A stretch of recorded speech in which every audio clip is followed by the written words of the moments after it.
What is the most fricked up way you got back at someone that wronged you? I was dating a man, and his ex-wife insulted me. He had primary custody of their child, so she got the kid on weekends. I found out she was an emotional eater, and I made sure there were fresh baked goods at his house every time she came to pick up the kid. Snickerdoodles, trays of brownies, mini cakes. I made everything he told me she loved to eat. I also made sure they took some home with them. Between my baked goods and all the fast food stops she made picking up and dropping off the kid, she gained 40 pounds in 3 months. Bad day? Have a cookie. Great day? Let's celebrate with cake. Your spawn decorated all of these. You have to have one. A chiropractor lied to me about how he billed my insurance company, costing me money. This was several years ago. Every few months I sign his office up for every peen mag and penny saver flyer I can find. On occasion I also order a box of dildos on Alibaba and request the from business name be written as some kind of medical company. My hope is he'll one day have a new employee accidentally open the box in front of a customer. I worked at a warehouse that shipped IT infrastructure to places all over the world. I packed up and shipped this guy's favorite knife and sent it on its way to Europe. Don't eat my freaking lunch. College freshman roommate. This guy was obnoxious. Coming in all hours of the night super loud and drunk. Constantly making out. And once having sex with his boyfriend while me, my girlfriend and other roommate were 5 feet away. We had lofted beds so we couldn't see him thankfully.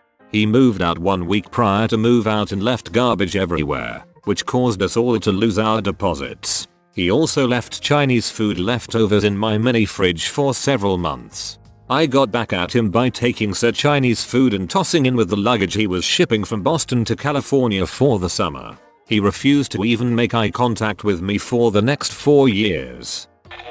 I found out one of the individuals who murdered my cousin was using Facebook.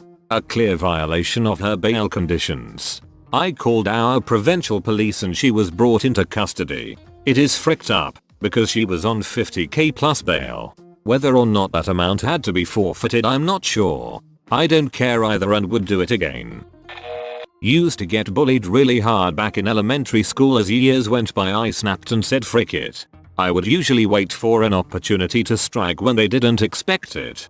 I have autism and don't generally socialize with people. I keep to myself specifically to avoid conflict, and since I was quiet teachers loved me. Worst things I've done it, or at least ones I find not worthy. 1 slam kid's head against the wall during class. He was bothering me during recess. No blood or anything but he did cry. 2 constantly got into fights with this one other kid. He was an AOLA to a lot of other people besides me. Nothing noteworthy. Standard dumb kid it. 3. Gave a girl a giant as hell wedgie. I'm talking ripping it off. The worst thing I've done to women. Girls didn't give me nearly as much it. In hindsight I've realized that I basically became the thing I hated and stopped as I went on with my school life. A long time ago there was a man that worked with my dad who would go through the refrigerator and eat everybody else's food that he wanted, especially cakes or pies that the other men's wives made for them. Well, they got sick of it and one day one of the wives made a chocolate pie made out of X-Lax and everybody knew about it except for the man who was eating all of the lunches. Well, apparently the guy ate the whole thing. I also want to know that my dad works in the chemical plant, so everybody has to wear big rubber boots and special pants and jackets, so my dad had the bright idea to take several sets of the clothes that they wear and put them in each stall with the bathroom, filling the pants and shoes up with newspaper to make it appear as if somebody was in every stall when the guy had to run in there after eating a whole laxative pie. The guy's at all and his pants, because he couldn't find a spot to go into. I know that sounds kind of extreme, but my dad said after that the guy never touched anyone else's lunch. I made custom coloring books and caramel apples for my nieces for Christmas and gave them a pack of crayons as well. There were 3 little ones on the floor coloring. Christmas morning, ignoring all the expensive gifts they were given by their parents. I no longer speak to my abusive brother, but I totes took that Christmas away from him by trumping his gifts with simple pleasures. When I was 4-ish, I said a curse word and my parents decided to kill 2 birds with 1 stone by brushing my teeth using soap. to wash my mouth out, as they say. The next morning my parents woke up and went about their morning routines, only to find both of their toothbrushes had been soaped. If you ask now, they say they were more impressed than pissed that their 4-year-old knew how to exact revenge. My reasoning? They always swore, so they deserved to brush their mouths out with soap too. We ended up having a talk about how adults are allowed to say curse words and children aren't. He told me, if we ever broke up, he wants custody. Funny guy of the fish. He bought me. The guy ended up breaking my heart and he took off to mom's in California.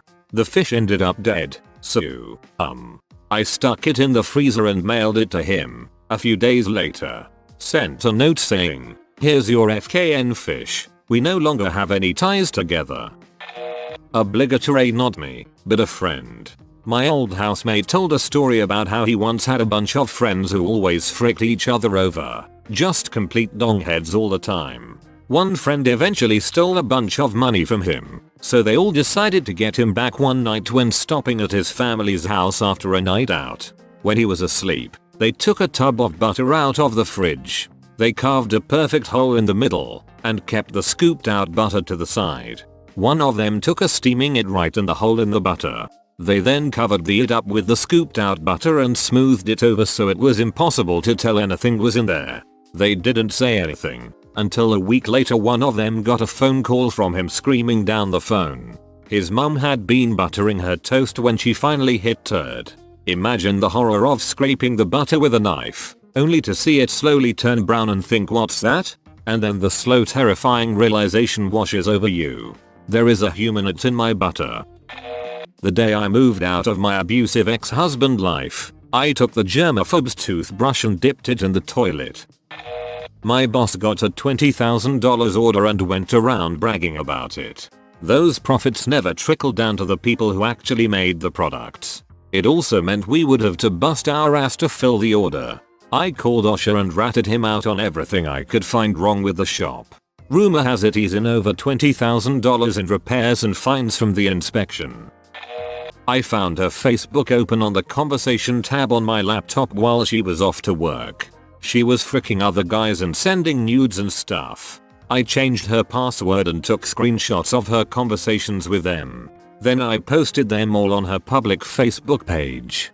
Got a call from the police the day after to tell me I had to remove them. I said I did not have to unless she got a court order. He said I was right, but he had to ask first. I left them up for another few days before giving her back the password. She deleted her Facebook and got out of my life. She now has a kid with some other dude. I hope she treats him better than she treated me. My cousin would constantly lie to me when we were young. It started to get really irritating. So one day, on his birthday, as he was going to stand blow out the candles, I decided to pull his chair back a bit. He fell over and scraped his head on the table. The best part was no one saw me. Piss in their shampoo bottle. X. He was 23 at the time. Cheated on me with a girl who just turned 16 at a party. It wasn't just a little slip. Continued to talk with her after and he told her that he wasn't with me. We just had our 2-year anniversary a couple months before. And continued to let her think they were together. Then lied to me and tried to string me along as well. I called the cops on his pedo ass. Not a crazy story, but a new girl at work told me we were lazy and that she was doing all the work. I snapped and started yelling at her, saying that she is in no position to tell me if I'm lazy or not. I always do my job, and everyone always asks me for advice if they are confused. Told my boss about it and she got fired immediately. Felt good, but felt wrong as well. Sorry Mia. I had sex with his mother. She was unattractive, which made it worse for him, because he knew I did it just to hurt him. Primary school, 7 years old. I'm not good at drawing. I make an ugly portrait of this kid. Kid gets mad and tears the sheet from my notebook and throws it off. I am sad. Break time. I get her notebook and throw it in the bin. She doesn't realize it. I forget about it, because playtime and it. Cleaning guys throw it away.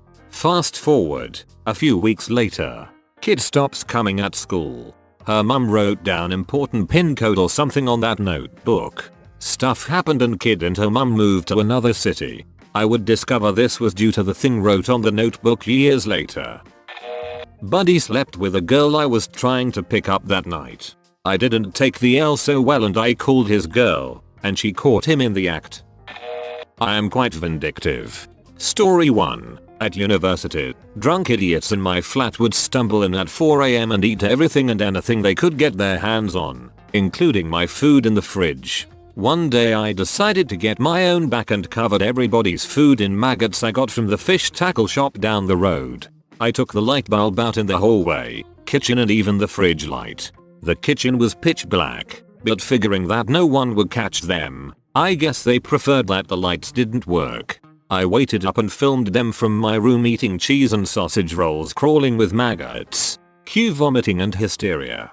Story 2. Living in a shared house. This douche would come home, make dinner and leave a goddamn mess all over the kitchen, using every utensil and cooking appliance we had, which meant no one could cook after him. We had discussed this with him on multiple occasions and his response was always LOL eat takeout dude. So, feeling especially wronged, I decided to pile up every single dirty dish he had left, took them upstairs to his room and then put them in random places in his room. Some in places which are obvious and he would immediately notice and try and do something about, some less so. Over the days and weeks, plates surfaced from his room, dirty, but not smelly and were washed up in the kitchen by him. However, I took up 10 plates and only 9 came down.